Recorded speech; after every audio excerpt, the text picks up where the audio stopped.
Okay, today's experiment, we're going to let some gravitational mass convert to photons, and what I call gravitational mass to photon annihilation. First of all, we'll start with these two masses right here. Here's a mass, and there's a mass. And we'll make them both equal masses, and we'll put them very far apart at a radius of infinity. This will be the before the beginning of the experiment. Both their velocities will be zero, so they won't be moving. Of course, due to gravitational attraction, they will move towards each other. So afterwards, here they are at a radius of, we'll say, RB, R sub b. And at that radius, we'll force them to become two photons because they've reached the speed of light due to the gravitational attraction. So we'd like to find out what this radius b will have to be given the masses before that you have here, and the energy of the photons that we have here. First thing we want to talk about is the effective mass of the photon, which is taken as h nu over c squared. H, of course, is Planck's constant. Nu is the Greek letter for frequency of light in physics, and c, of course, is the speed of light. Okay, so we'll be using a simple energy equivalence formula. The energy in the situation before has to equal the energy that you have in the after picture. So what energy do we have before? We have the potential energy between the two masses. That's right here. And then we have the actual rest masses. The mass has energy on its own, as Einstein said, and that's m sub 0, the rest mass, times speed of light squared, m0 c squared, and m0 c squared. Of course, that's two masses, so we have the potential energy between, gravitational potential energy between the two masses is right here, plus 2 times the rest mass, because there are two masses in our before picture. That has to equal the energy after. And so in the after picture, we're going to have two photons coming out of this experiment. And so we'll have the gravitational potential energy between those two photons.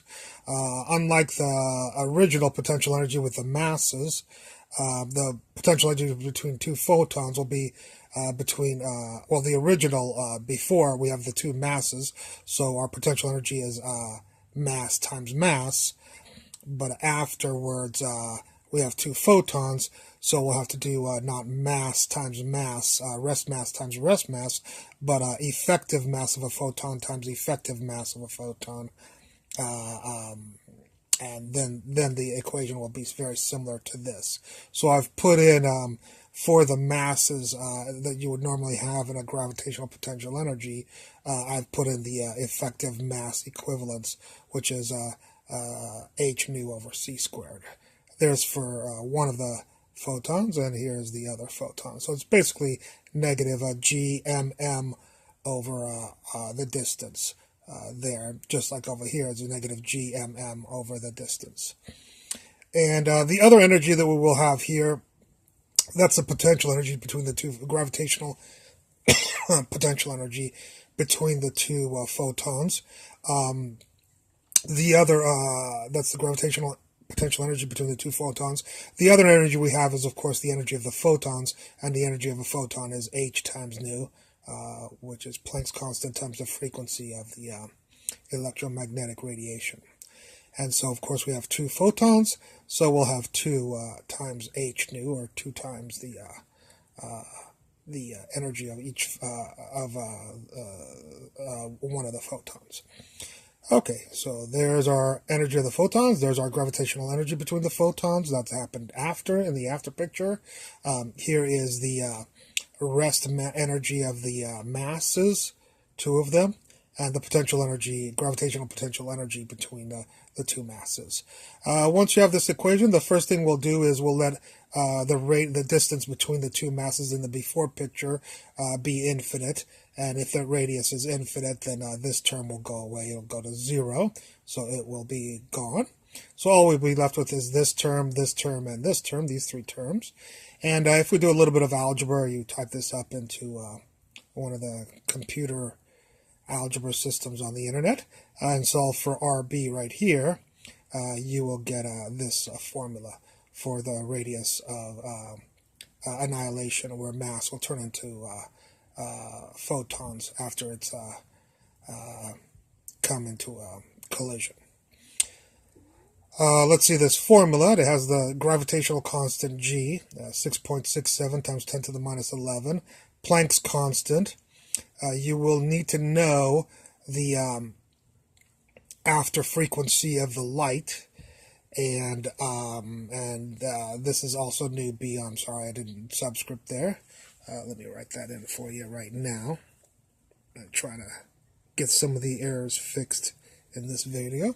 So we have a new B and new B, the frequency of the light, Planck's constant. The original rest mass that was at the beginning of the experiment, speed of light squared and the speed of light to the fourth. So this is the distance at which two masses, when they come together, they should turn into photons, because basically they'll pop out of existence, out of mass existence, because of their accelerated motions towards each other due to gravitational forces. I hope you enjoyed this interview, and if you have any questions, please I look forward to seeing them in the comments or any other comments. Thank you very much.